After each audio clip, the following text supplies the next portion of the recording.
This is a story I heard from a senior hiker I admire. It was an experience he had in the mountains that defies explanation. One evening, as dusk was approaching, he was walking alone through the forest on the mountain. Partway along the trail, he spotted an old, weathered, unusually tall yellow tent. He stared at the ancient manus-looking shelter and wondered why anyone would set up camp so deep in the woods. He stood outside and called out a greeting, but there was no response from within. So he cautiously peeked inside. When he lifted the flap, the tent was completely empty, no gear, no signs that anyone had been staying there. Puzzled, he wondered if the owner had simply abandoned it and headed down the mountain. As he turned to leave, in the blink of an eye, the scenery around him completely changed. He suddenly found himself standing inside a large, dimly lit tent. Though he had encountered many strange things in his life, this abrupt shift left him stunned. Just moments ago, he had been outside in the forest, looking, and how had he ended up inside with a single turn? Heart pounding, he walked to the tent's entrance, pulled back the flap, and peered out. What he saw was a gray, gloomy landscape exactly like the one he was now standing in. He was looking out from inside another tent. A chill ran through him. Was there a tent inside a tent? And if so, how could it be so enormous? No, it felt like the same tent. He spun around and hurried to the opposite entrance, opened the flap, and again found himself staring into yet another identical dim tent. He stepped out quickly, then approached the next doorway ahead and looked through, still inside a tent. He repeated the process several times. Every time he exited one, he remained trapped inside another, one after another, without end. He was caught in an endless loop. Frustrated, he muttered under his breath as he walked, "This has to be a joke. How could something like this happen?" But no matter how many times he left a tent, the outside was always another tent. He couldn't escape. Panic began to set in. Since the entrances offered no way out, he decided to force his way through. He took out his small knife, walked to the side wall of the tent, and slashed open a hole. When he looked through, the world beyond was a vast expanse of ashen darkness. His flashlight beam vanished into nothingness. He couldn't tell where the ground ended and the sky began. The gray space carried a sickening, rotten stench. Seeing that, he didn't have the courage to step outside. To calm himself, he sat cross-pulled and took a cigarette from his pocket. When he exhaled, the smoke hung in the air with a strange purple tint. In this bizarre space, even that didn't surprise him. After finishing the cigarette, he felt steadier and decided to try the entrance again. The moment he lifted the flap, a powerful burst of light flooded his eyes. He stepped out and found himself facing the familiar sight of the setting sun sinking behind the mountain ridges. He had finally escaped. He could hardly believe how easily it had happened. Turning back, he saw the old yellow tent standing alone in the fading light, the very same one he had first noticed. It radiated an eerie presence. He had no desire to camp anywhere near that suspicious tent after dark, so he hurried away as quickly as he could. Thankfully, he managed to leave the forest before nightfall. From that day on, whenever he spotted an isolated tent in the mountains, he never approached it again. Even now, the memory of that dim, oppressive atmosphere and the foul stench of the grayish-black void still raises goosebumps to cross his skin. When I was a child, I had an imaginary friend named Michael. He first appeared when I was about 4 years old. My family didn't really believe in ghosts or the supernatural, so they simply assumed I was like many other kids who invent playmates while growing up. My mother once told me that I used to talk about Michael as if he were really there. Though I no longer remember exactly what he looked like, I still clearly recall some of the times he got me into trouble. Between the ages of 4 and 12, my whole family lived in a large old house in a small town. The building was decades old. That was where I met Michael. I have no memory of the actual circumstances when I first encountered him, but I remember he was very friendly at first. Later on, however, he started framing me frequently. I remember the first time I was framed by him. My mother had taken me shopping. When it was time to pay, she placed me on the counter. I sat there and my legs started swinging wildly. My mother told me to stop, but my legs wouldn't stop at all, because Michael was pulling them and playing around. I told my mother that Michael was pulling my legs. She was furious at me for acting up and talking nonsense. So when we got home, I was disciplined by her. Later, in my room, Michael laughed with a hoarse voice and told me that seeing me cry made him very happy. From that time on, he frequently tried to find ways to frame me. At the time, I had a very interesting toy doll. It was a clown. I know most people are terrified of clowns when they are little, but I actually really liked that doll because it looked incredibly comical. One day, I couldn't find my clown and started crying. I ran to the kitchen and told my mother that Michael had hidden my clown in a place I couldn't reach. In my room, there was a cabinet with several shelves reaching all the way to the top, and my clown was on the very top shelf of that cabinet.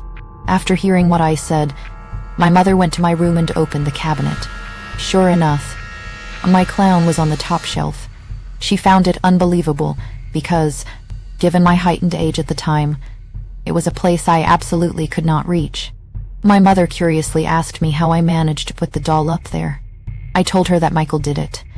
He had hidden the doll on top of the cabinet and told me that if I wanted to get it, I would have to climb up, but he wouldn't let me. The doll on top of the cabinet and told me that if I wanted to get it, I would have to climb up, but he wouldn't let me.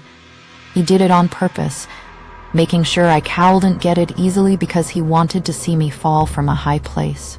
I remember that after hearing this, my mother looked at me with an expression of disbelief mixed with a bit of fear, and then warned me to be careful of Michael. Later, I was framed by Michael yet again, and this time my mother completely forbade me from playing with him. That was the year I was 7. It was my grandmother's birthday, and my grandparents had come to our house. Relatives living nearby also came over to celebrate. The adults gathered in the kitchen, and the others were chatting in the backyard, while I stayed alone playing in a corner room. Toys were scattered all over the floor, including a coloring book and some crayons. Later, while I was quietly watching a movie in the room, my mother suddenly walked in to see what I was doing. She discovered the walls were covered in crayon scribbles. Even though I had been quietly watching the movie the whole time, I was still scolded. I felt very innocent because it was Michael's doing. He was the one who scribbled all over the walls. No matter how I explained, my mother wouldn't believe me. Feeling deeply wronged, I started crying loudly again. Michael, with his aged and hoarse voice, whispered in my ear that it felt great seeing me cry. I told my mother what Michael had said. She took me to the living room and told me to stay there and play with my older cousins. After my mother finished cleaning the room, she came out to the living room and sternly warned me that I was never to play with Michael again. I told her that Michael was my only friend and that not being able to play with him made me very sad. Afterwards, my cousin Arthur and cousin Shirley said they would come play with me whenever they had free time. They lived just a block away from my house back then, very close by. I remember telling them at the time that Michael was my friend, but he framed me very often. Upon hearing this, Arthur and Shirley told me that he lost a friend, because friends don't frame you, and they warned me never to speak to him or play with him again. In the days that followed, Shirley and Arthur would come over to my house to play with me whenever they were free, and Michael gradually appeared less and less. Later, when I was 12, my father bought a new house and our whole family moved. The day after we moved into the new house, Shirley came over to play. She told me, "You finally left that haunted house." I asked her what she meant. Shirley said, "Did you forget? There was a guy named Michael in your house. When you were little, Arthur and I used to come play with you a lot. Actually, your mother asked us to do that. One time we went to your house to play, and Arthur and I saw you drawing on the floor. We asked you what you were drawing, and you told us you were drawing Michael. We went on to ask what kind of person Michael was, and you told us he didn't look like us. Then, you showed us your drawing of Michael. Arthur and I were scared to death when we saw it, which is why every time we went to play with you after that, we always took you outside and wouldn't stay in the house. I asked Shirley what the drawing looked like, as I had no recollection of it anymore. What Shirley told me next left me a bit shocked and a bit scared. The Michael I had drawn was a black figure holding a clown doll, and the main point was he had no head. At that moment, I finally understood why I never had any memory of Michael's appearance. It wasn't until recently, when I was chatting with my mother about these past events, that I heard her say the R. It wasn't until recently, when I was chatting with my mother about these past events, that I heard her say the reason she forbade me from playing with that thing called Michael was because that day when she was cleaning up the toys and scribbles in the room, she found something written in crayon in a corner of the ceiling she couldn't reach. I will make him a Michael's slave. My mother said she was terrified when she saw those trembling words, and it was because of those words that she finally started to believe that there really was something named Michael existing in the house, so she forbade me from having any further contact with that thing. After hearing my mother recount those memories, I felt a chill run down my spine, but I was also very thankful for Shirley and Arthur's company. They were the reason I was able to stay away from Michael and safely pass my days in that house. What I want to tell you next is a story about my uncle. My uncle was a psychiatrist at a certain hospital. He passed away a while ago, but before he died, I noticed he had become a bit strange. As far as I understood, my uncle's job was mainly to converse with patients who couldn't be treated with medication, helping to improve their symptoms on a psychological level through this method. Perhaps using the term psychological counseling makes it easier for everyone to understand. My uncle and my father had a very good relationship as brothers. He frequently visited our house since I was little, and when I was in the first or second grade of elementary school, I used to play with him a lot.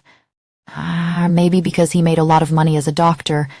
Every time he came over, he would always give me a generous amount of pocket money. He was my favorite uncle.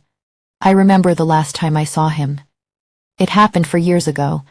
By then I had left my hometown and was attending high school in Sapporo. Winter break was about to begin when I received a call from my mother. She said, "Come home for the new year, your uncle will be here too." Hearing that, I knew she probably just wanted me to help with the spring cleaning. Still, for the sake of the New Year's money from both her and my uncle, I went back. My uncle was sitting in the living room as usual. When I walked in to greet him, I was startled. In my memory, he had always been the opposite of my rather frail father, a big man who weighed around 100 kilograms. But now he looked even thinner and smaller than my father. His hair was messy and unkempt, giving him a shabby, turn-down appearance. Honestly, if he changed his clothes, he could have passed for a homeless person on the street. Even though I was shocked, I tried to joke. "Uncle, you've gotten quite handsome." He simply smiled and nodded at me. After dinner that night, my father went to take a shower and my mother returned to the kitchen, leaving just the two of us in the living room. At first we talked about old times. He even asked with genuine concern, "Are you doing well in Sapporo?" Our conversation was filled with ordinary small talk like that. Then, suddenly, his expression turned serious. He glanced around and asked me in a low voice, "Did you hear a child's voice just now?" My uncle didn't look like he was joking or trying to scare me. Seeing his reaction made me a little afraid.